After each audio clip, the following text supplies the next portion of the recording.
So welcome, everyone. I'm Sanjay Wagle, as you know, the host of C.A.R.'s Unlocking California Politics podcast. By the way, the highest rated of the C.A.R. podcasts. I'm joined by, and you all know, Jennifer Svec,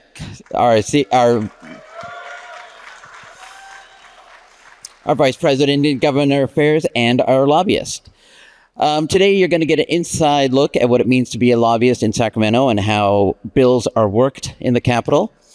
So first, I'm going to just jump right in on what you do as a lobbyist.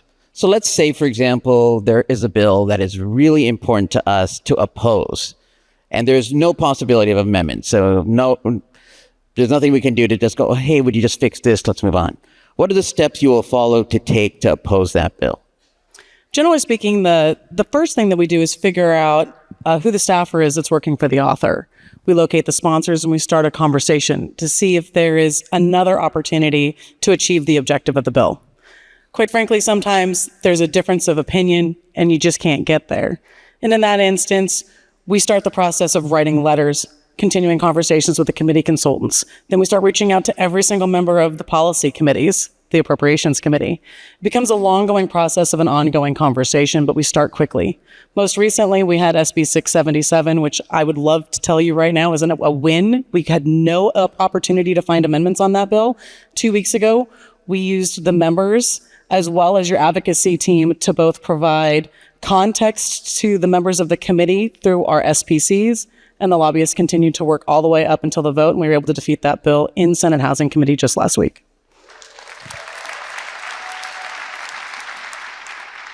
And you mentioned the use of the SPCs as part of that process in the committee. How does that work? The sort of SPC, I'll call it an SPC red alert. How does that work? Our limited red alert opportunities start with seeing that there's a path, that there's an opportunity to be able to turn enough members to either ask questions or, quite frankly, to damage the bill on the way through.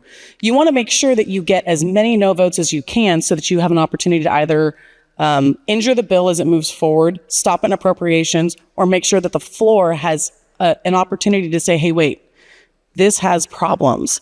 In order to do that, we will reach out to Deanne Kerr, Matt Bunch, the field team, and we will have in-person conversations, or we will have Zoom conversations with the SPCs. We'll answer all the questions that they have about the bills so that they can go and have the same conversations with their legislators. So we provide both context in email, Zoom, and in-person when possible. So I'm going to skip ahead to the committee hearings that occur when a bill is introduced. It goes to the committee it's assigned to: Judiciary, Housing, Business and Professions. Those are some of the committees we typically work in. So talk to me about, we sometimes testify in those committees. We actually sit at the desk and testify. Other times we do a Me Too. Can you talk about those two things and what kind of determines whether we're doing a Me Too or testifying on behalf of a bill? Absolutely. That's actually a fantastic question. We have what's called in the legislative space primary testimony, where you are granted a 2-minute opportunity to express the concerns of your organization, in addition to having provided written testimony already. And then what we call Me Too testimony.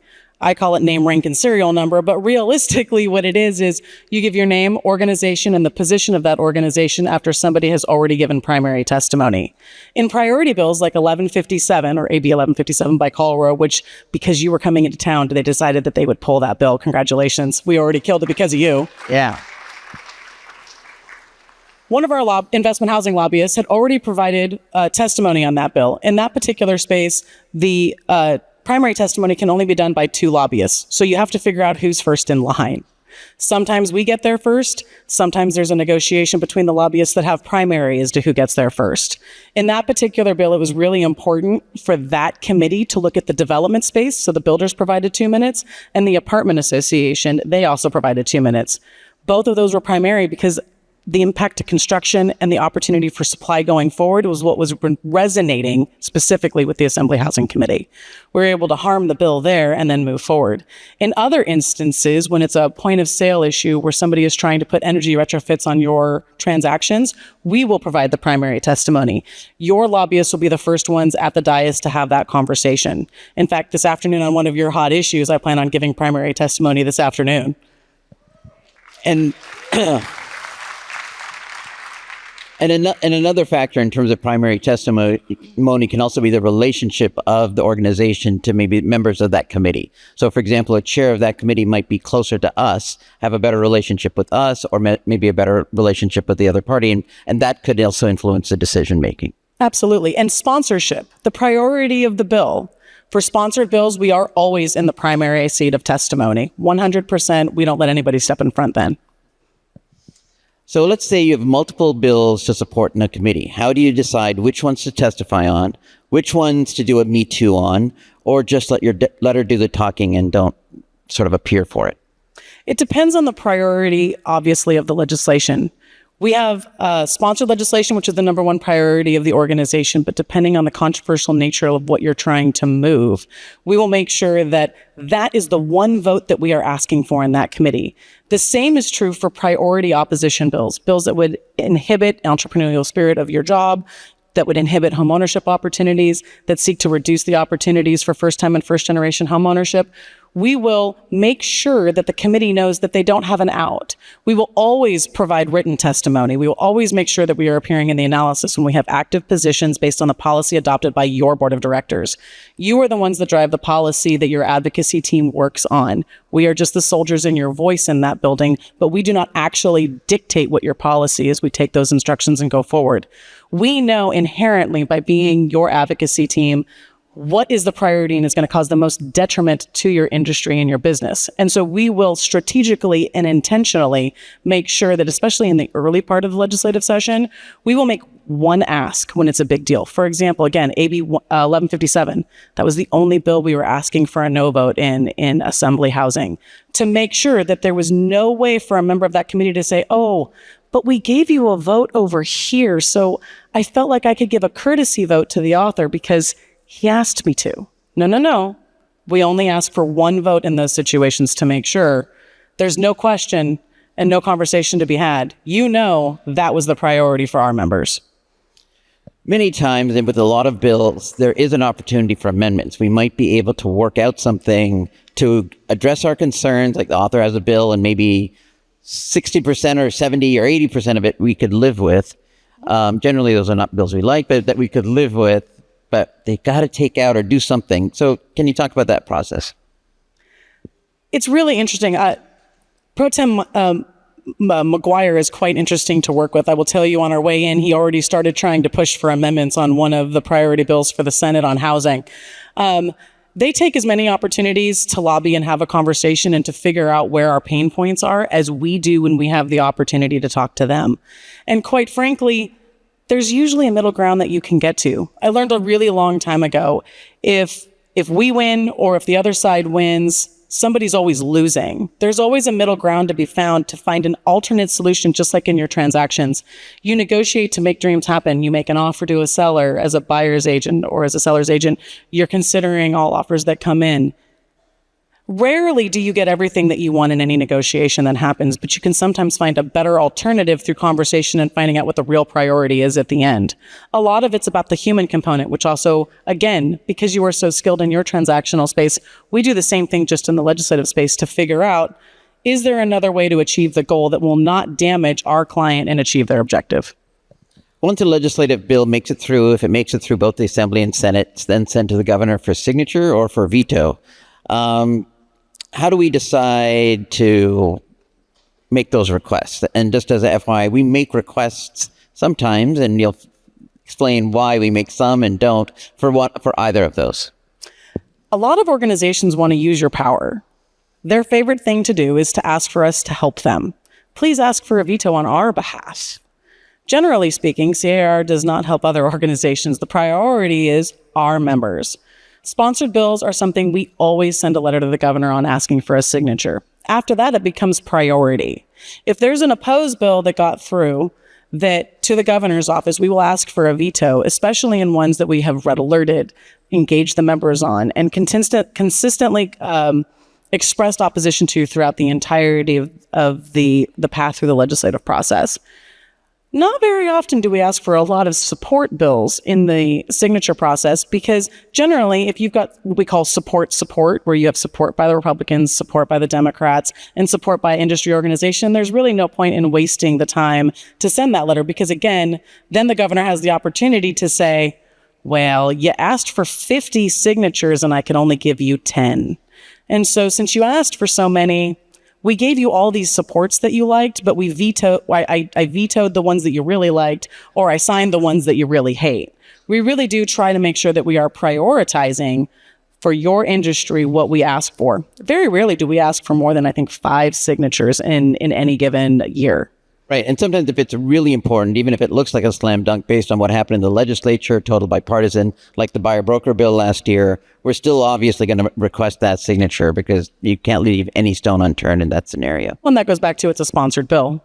Just so we're all clear, our sponsored bills are our number one priority, and that is how it has always been. And that's how it will continue to be, because that's where you put most of your resources. All right. Looking back at your time doing this work, what's been your most challenging moment as a lobbyist? Patience. Just kidding. She's not. But go. I'm not. Hurry up and wait seems to be a lot of what we do in the legislative process. We often carry our laptops. We sit in the Capitol for endless hours. In fact, there was a hearing last night after we finished our work here. I was over in the Capitol giving testimony, and one of our other lobbyists was in the Capitol until about 10:30 last night, and then back here bright and early this morning working. We do double duty when we are here in Sacramento because they are already working. I would like to point out one of the greatest challenges policy-wise, as opposed to my finding patience, is the ADU conversation. Since the 1970s, your organization has sponsored legislation countless times. We used to call it second units or granny flats. I'm sure many of you remember that. We had a bill, AB 2702, early in my career that was vetoed. And in 2018, rebranding worked. And the accessory dwelling unit law was born. We were one of the 5 organizations leading that conversation. Nobody thought it would work. We got it all the way through to the finish, but that was a 50-year process to get second units or ADUs as an opportunity for multi-general living. And I think you touched on it. I think when people think of the work of a lobbyist, and our work, we're lobbyists and the policy people, which is, again, different than a lot of organizations. For example, our national association, the lobbyists lobby, and then the policy people do policy, right? There's a separation, which we don't have. And one thing which Jennifer touched on a bit is, you always think, oh, they're out there, they're talking, they're communicating. It can also be kind of like lonely and depressing work at times too. I'll never forget when I was a lobbyist, I guess I'll always remember this, December 26th, it's raining and miserable, and I have a really bad cold. And the consultant goes, hey, maybe we can work this thing out. I'm like, okay, let's meet. And we actually met over the next 2 days for like 8 hours a day trying to thrash out this bill. And it all worked out in the end. But I almost like, it was one of those things where I was like, yeah, how come everybody else is probably enjoying Christmas sales and I'm stuck here? But there is a lot of that work too, which people don't really think about. The lobbying and policy work involves a lot of just, sitting, trying to work out amendments and as of yet, ChatGPT can't do it. We've tried. I've tried. It doesn't do it. It doesn't work. He's tried. I've never tried. It doesn't live up. It's not yet. It's not there. Before wrapping up, what is one thing about lobbying that would surprise our members? It's really not all that glamorous. It's not all receptions and fun. Realistically, it's a lot of late nights. It's a lot of obsession. In all fairness, I'll be completely transparent with you. I make my family crazy. I test arguments on my children on a regular basis to make sure that they get it. And by the way, your son's very verbal child. Extremely. They're 6, 13, and 15. And if they understand the argument, I know the legislature will understand the argument.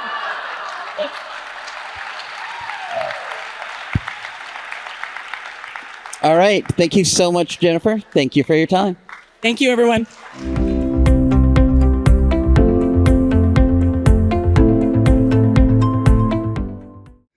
Disclaimer.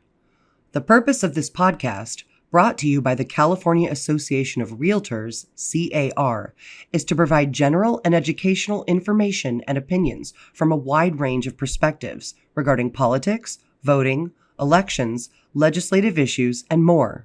The opinions, beliefs, and views expressed by guests or participants of this podcast are solely their own and do not necessarily reflect the opinions, beliefs, or views of C.A.R., its affiliates, their respective directors, officers, or employees. Reference to any individual or entity does not constitute an endorsement, recommendation, or any other position or opinion regarding that entity or individual by C.A.R. This podcast does not constitute professional advice or services of any kind. This podcast is available for private, non-commercial use only. You may not edit, modify, or redistribute this podcast.